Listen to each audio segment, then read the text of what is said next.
सभी साथियों को नमो बुद्धाई और जय संविधान। मित्रों, इस देश के अंदर अंबेडकर को आरक्षण के नाम पर बदनाम किया जाता है। अंबेडकर की अनेक खूबियां हैं, लेकिन कुछ लोग ये कहते हैं कि एक काम जो आरक्षण है, अंबेडकर ने इस देश में लागू करके समाज को अनेक भागों में विभाजित कर दिया है। लोग जो देश के अंदर आरक्षण की व्यवस्था है उसके लिए जिम्मेदार पूरी तरह से अंबेडकर को ठहराते हैं, और जो लोग आरक्षण का लाभ ले रहे हैं उनके पास इसका जवाब नहीं है कि ऐसा क्यों किया जा रहा है और इसकी वास्तविकता क्या है। लोग क्यों अंबेडकर को दोषी ठहराते हैं? क्या अंबेडकर ने इस देश के अंदर आरक्षण की व्यवस्था को लागू किया? क्या अंबेडकर के आने से पहले इस देश में आरक्षण नाम की कोई चीज़ नहीं थी? ऐसा नहीं है। अंबेडकर तो बहुत बाद में राजनीति का हिस्सा बनी, और इस देश के इतिहास को यदि हम देखें तो वर्षों पहले ही, आज़ादी से 50 साल पहले ही आरक्षण की व्यवस्था इस देश में लागू हो चुकी थी। और उस व्यवस्था को लागू करने में अंग्रेजों का योगदान भी बाद में आता है। पहले ही यहाँ पर जो राज परिवार रहे, ट्रावनकोर का नाम आपने सुना होगा, पुणे का नाम आपने सुना होगा, बड़ौदा नरेश साहू जी महाराज का नाम सुना होगा। इन लोगों ने बहुत अधिक स्पष्ट व्यवस्था कर दी थी कि समाज के प्रत्येक व्यक्ति को, समाज के प्रत्येक तबके के व्यक्ति को अपनी जनसंख्या के अनुपात में हिस्सेदारी मिलनी चाहिए। संसाधनों के अंदर जो प्राकृतिक संसाधन हैं, जो सरकारी सेवाएं हैं, उन पर आरक्षण दिया जाना चाहिए। और ऐसा नहीं है कि आरक्षण भारत के अंदर ही है, विश्व के अनेक देशों के अंदर आरक्षण की व्यवस्था की गई है। अमेरिका के अंदर भी रंग भेद के आधार पर आरक्षण दिया जाता है। अफ्रीका के अंदर भी रंग भेद के आधार पर जो कबीले हैं कई, उन्हें आरक्षण की व्यवस्था की गई है। क्योंकि दुनिया की हर सरकारें चाहती हैं कि प्रत्येक व्यक्ति जो उस देश का हिस्सा है उसकी समान हिस्सेदारी सरकार के अंदर और सरकार के संसाधनों के अंदर होनी चाहिए। प्रशासन में उनकी समान भागीदारी होनी चाहिए। तो आज हम ये जानने का प्रयास करेंगे कि भारत के अंदर आरक्षण की व्यवस्था बाबा साहब अम्बेडकर ने लागू नहीं की है। बाबा साहब ने तो इसे कानूनी जामा पहनाया है, कानूनी रूप से इसे संविधान में एक स्थान दिया है, क्योंकि वो लेखनी सिर्फ बाबा साहब के हाथ में थी जिसके द्वारा संविधान को लिखा गया। लेकिन इसका इतिहास पुराना है। आप और हम यदि इसको जान पाएंगे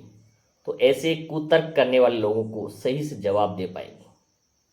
कि आरक्षण बाबा साहब ने नहीं दिया, ये पहले से व्यवस्था चली आ रही थी। और आरक्षण केवल जाति के आधार पर नहीं होता है, आरक्षण अनेक आधारों पर होता है। आज भी जम्मू कश्मीर के अंदर क्षेत्र के आधार पर आरक्षण दिया जाता है। वहाँ की सेवाओं में जो लोग वहाँ के मूल निवासी हैं उनके लिए 50% जो सीटें होती हैं वो रिजर्व होती हैं,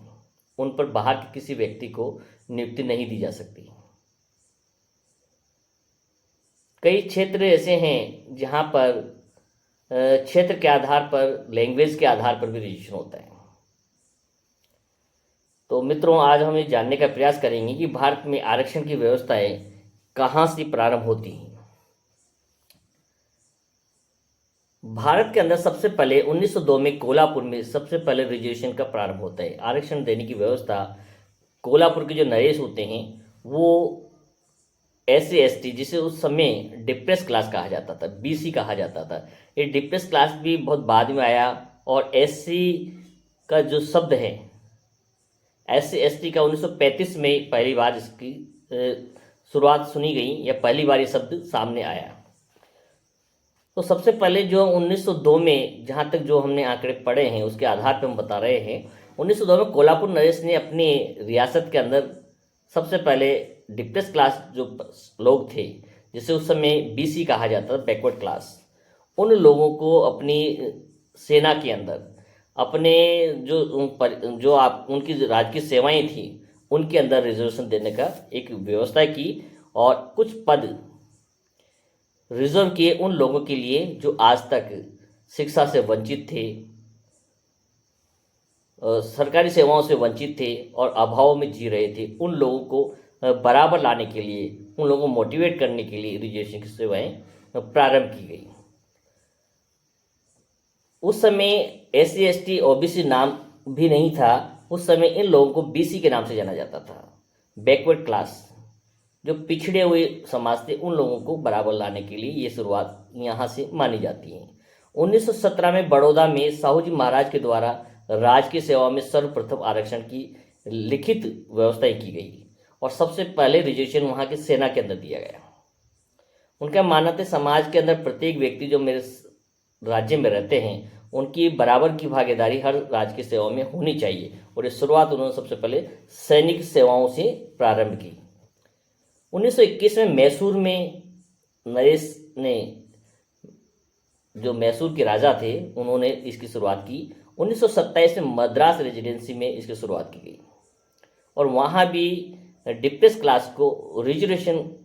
की व्यवस्था के द्वारा राजकीय सेवा में लाने का प्रयास किया गया, उनकी शिक्षा पर बल दिया गया। 1935 में ट्रावनकोर के अंदर इसे लागू किया गया और इस प्रकार से व्यवस्थाएं धीरे धीरे चली और इसमें बहुत आमूलचूल जो परिवर्तन यदि हम देखते हैं तो गोलमेज सम्मेलन से हैं। बाबा साहब गोलमेज सम्मेलन के अंदर गए और प्रथम गोलमेज सम्मेलन बाबा साहब और डॉक्टर सप्रू, ऐसे दो व्यक्ति थे जिन्होंने तीनों गोलमेज सम्मेलन में बराबर हिस्सा लिया,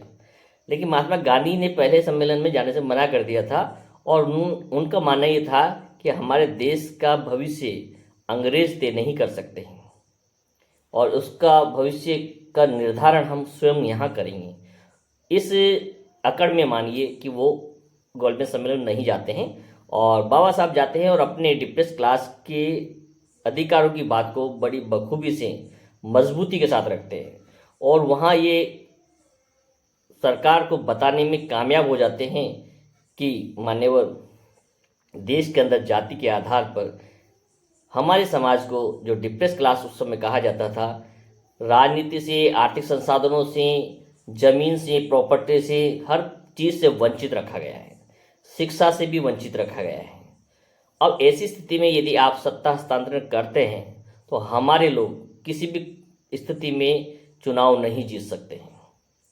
और हमारी संख्या एक बहुत बड़ी संख्या है, लेकिन आपकी गुलामी से मुक्त होकर हम उन लोगों की गुलाम हो जाएंगे जिन लोगों ने अभी तक पूरी तरह से शासन व्यवस्था अपना कब्जा बना रखा है। उनके पास सभी संसाधनों पर अधिकार उनका है, उनके पास पर्याप्त शिक्षा है, पर्याप्त संसाधन है, लेकिन मेरा एक समाज इतना बड़ा तबका है जिसके पास न शिक्षा है, न रोजगार है, न आर्थिक संसाधन है, न भूमिहीन है। तो ऐसे समाज को बचाने की जिम्मेदारी आप पर भी है और वहाँ पर बाबा साहब सेपरेट इलेक्टोरल बोर्ड का अधिकार लाते हैं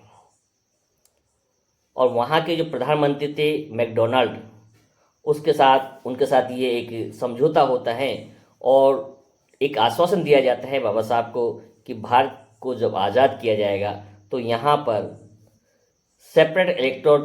का सिस्टम अपनाया जाएगा और प्रत्येक डिप्रेस क्लास के जो लोग हैं उसे दोहरे वोट का अधिकार दिया जाएगा। एक नेता को वो वर्ग स्वयं चुनेगा, कोई दूसरे कोई पार्टी राजनेता उन्हें उनके ऊपर थोपने का प्रयास नहीं करेगा। अपने वर्ग के नेता को चुनने के लिए केवल वही जाति के लोग, उसी वर्ग के लोग अपना एक वोट डालेंगे और अपना एक प्रतिनिधि पार्लियामेंट के लिए चुन के भेजेंगे और एक वोट सामान्य कैंडिडेट के लिए वो डालेंगे। इस तरह दोहरे वोट का अधिकार बाबा साहब लेकर आए। लेकिन जब ये बात भारत में पहुंची तो गांधी जी तिलमिला उठे और उन्होंने देखा कि इससे तो हमारी सत्ता पूरी तरह से हमारे हाथ से चली जाएगी। और जब डिप्रेस क्लास SC ST के लोग जब स्वयं अपना नेता चुनेंगे तो वो ताकतवर हो जाएंगे और हमारी राजनीतिक जो सत्ता है वो खत्म हो जाएगी। कोई भी हमारे बात को मानने को तैयार नहीं होगा और जैसा वो चाहेंगे वैसा हमें करना पड़ेगा। तो इस अधिकार को छीनने के लिए गांधी ने आमरण अनशन शुरू कर दिया और लंबे समय तक ये अनशन चला और इतना एक सामाजिक दबाव बाबा साहब पे पड़ा और एक ऐसी स्थिति बनी कि बाबा साहब को ऐसा लगा कि यदि मैंने इस समझौते को नहीं किया तो मेरे जाने के बाद हो सकता है मेरे साथ कोई अनहोनी हो जाए और इस अनशन में यदि गांधी जी की मृत्यु हो जाती है तो जो दूसरे वर्ग के लोग हैं, डिप्रेस क्लास को, मेरे समाज के वर्गों को इतने अत्याचार होंगे जिसकी कोई पराकाष्ठा नहीं होगी। तो उस स्थिति का सामना करते हुए एक बीच का रास्ता निकाला और बाबा साहब ने एक समझौता किया जिसे पूना पैक्ट समझौता कहते हैं, जो 24 सितंबर 1932 को पूना के अंदर संपन्न हुआ। और उसमें तय किया गया कि पार्लियामेंट के अंदर 148 सीटें रिजर्व की जाएगी SC वर्ग के लिए, जो कि मैकडोनल्ड के द्वारा दिए गए आरक्षण से जस्ट दुगनी थी। और ये आरक्षण 10 साल के लिए रहेगा। और ये ध्यान रखना चाहिए कि 10 साल का जो आरक्षण है मात्र राजनीतिक आरक्षण है, राजकीय सेवाओं का आरक्षण नहीं, शिक्षा का आरक्षण की कोई समय सीमा नहीं है, उसके अलग नियम हैं। यह आरक्षण सिर्फ राजनीतिक आरक्षण था जिसे आज तक किसी ने डिमांड नहीं की, लेकिन फिर भी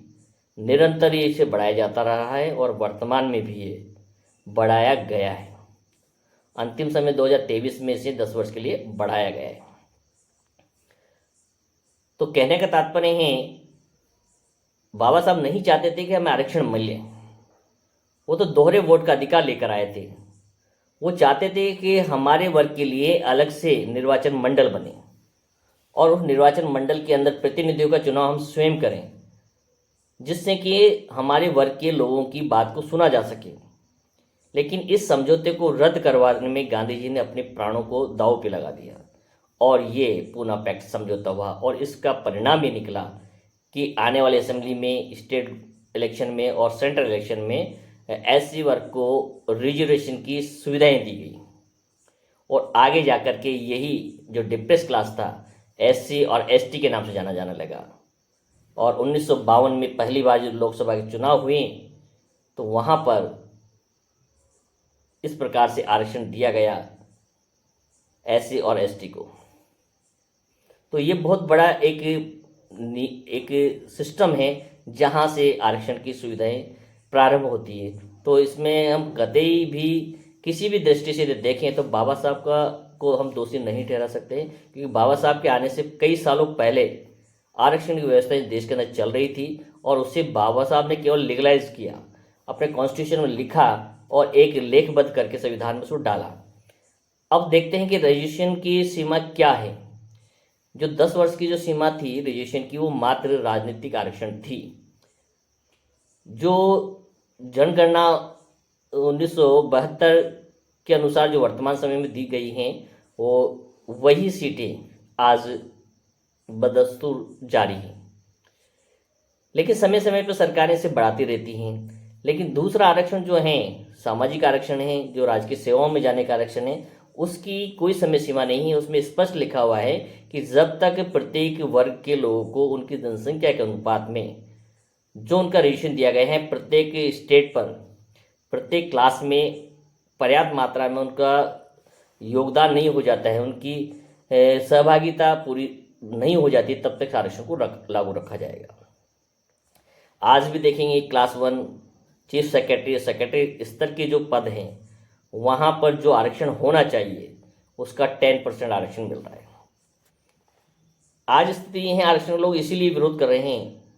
कि पहले के समय में नीचे के लोग कम पढ़े लिखे थे, SC OBC के जो लोग थे वो कम पढ़े लिखे थे, तो क्लास 4 के लिए ही अप्लाई कर पाते थे, छोटे पदों के लिए अप्लाई कर पाते थे और वहाँ पर आने से इन्हें कोई एतराज़ नहीं था। लेकिन जब लोग जुडिशरी में मांग करने लगे, क्लास 1 में मांग करने लगे, चीफ सेक्रेटरी मांग करने लगे, आपकी यूनिवर्सिटी में वाइस चांसलर, चांसलर के पदों पर मांग करने लगे, तब ये एक समस्या बनकर सामने आ गई है। तो वहाँ एक ऐसा स्थान है जहाँ पर अभी तक भी इस वर्ग की भागीदारी शून्य है। पिछले माह आंकड़े आए कि 45 केंद्रीय विश्वविद्यालय हैं, सेंट्रल यूनिवर्सिटी हैं, उसके अंदर 45 में से मात्र एक सीट पर एससी और एक सीट पर एसटी के कुलपति सुशोभित हैं। बाकी सभी 43 जो सीट्स हैं वो एक वर्ग विशेष को दी गई है। ऐसे ही प्रधानमंत्री कार्यालय में जो आप देख सकते हैं पोस्ट, अब ऊपर के पद पे क्लास 1 से ऊपर के जो पोस्ट हैं, पद हैं, वहाँ पर जो रोस्टर के अनुसार रजिस्ट्रेशन होना चाहिए, आज तक 75 साल के बाद भी कोई भी सरकार उस रोस्टर को पूरा नहीं कर पाई है। जिस अनुपात में रजिस्ट्रेशन लोगों को मिलना चाहिए वो नहीं मिल पाया है, और यही एक मुख्य कारण है कि आरक्षण को चाहकर भी कोई भी सरकारें हटा नहीं सकती हैं, क्योंकि जब तक वो पैरामीटर पूरे नहीं होते हैं, पूरी तरह से आपके टॉप लेवल तक वो आरक्षण नहीं भरा जा सकता है, तब तक उसे हटाना नामुमकिन है। क्योंकि अभी के जो आंकड़े जारी किए गए हैं उसमें आप देखेंगे कि क्लास 1 और विश्वविद्यालयों के जो प्रोफेसर्स के पद हैं 68% एससी के आपकी बैकलॉग पड़ा हुआ है, ओबीसी का बैकलॉग है, और ऐसे अनेक बैकलॉग के कारण वो सीटें खाली पड़ी हुई हैं और नॉट सूटेबल कैंडिडेट लिख करके, एनएसएफ लिख करके वो पोस्ट को कॉन्टैक्ट बेस पर भर दिया जाता है, और जब कॉन्टैक्ट बेस पर कोई पोस्ट होती हैं तो उस पर आरक्षण का नियम लागू नहीं होता है। एक बहुत बड़ा विचारणीय विषय है कि क्या कारण है इस देश में इतनी अधिक बेरोजगारी होने के बाद भी बैकलॉग ऐसे कैसे ही रखा जाता है, उस बैकलॉग को क्यों नहीं भरा जाता है। जब देश विकसित देशों की श्रेणी में आ रहा है, आर्थिक स्थिति पूर्णतः मजबूत हैं और इतनी बेरोजगारी है, फिर भी इस देश के अंदर बैकलॉग को क्यों नहीं भरा जाता है, ये सवाल किसी राजनेता ने नहीं उठाया, किसी भी यूनियंस ने आज तक नहीं उठाया। सबसे बड़ी जो डिमांड होनी चाहिए वो ये होनी चाहिए कि जितना भी एससी एसटी ओबीसी का जो बैकलॉग है टॉप लेवल तक का, वहाँ तक निश्चित रूप से इस बैकलॉग को भरा जाना चाहिए, तो आधी से अधिक समस्याएं जो आरक्षण को लेकर विवादित हैं वो हल हो सकती हैं। तो मित्रों, ये था हमारा एक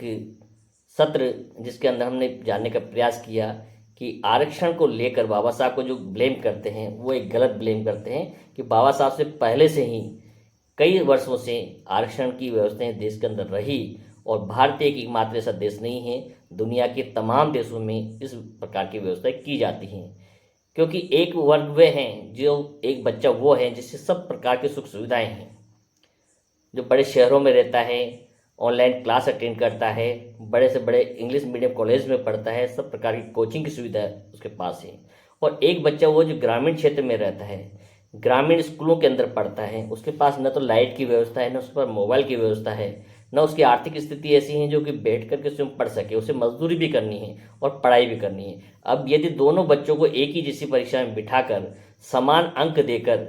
यदि उनका तुलना की जाएगी, उनका सिलेक्शन किया जाए, तो निश्चित रूप से शहरी क्षेत्र का बच्चा ही उसमें टॉप कर पाएगा, सेलेक्ट हो पाएगा, ग्रामीण क्षेत्र का बच्चा नहीं कर पाएगा। तो यही एक आरक्षण का आधार है। कमज़ोर वर्ग को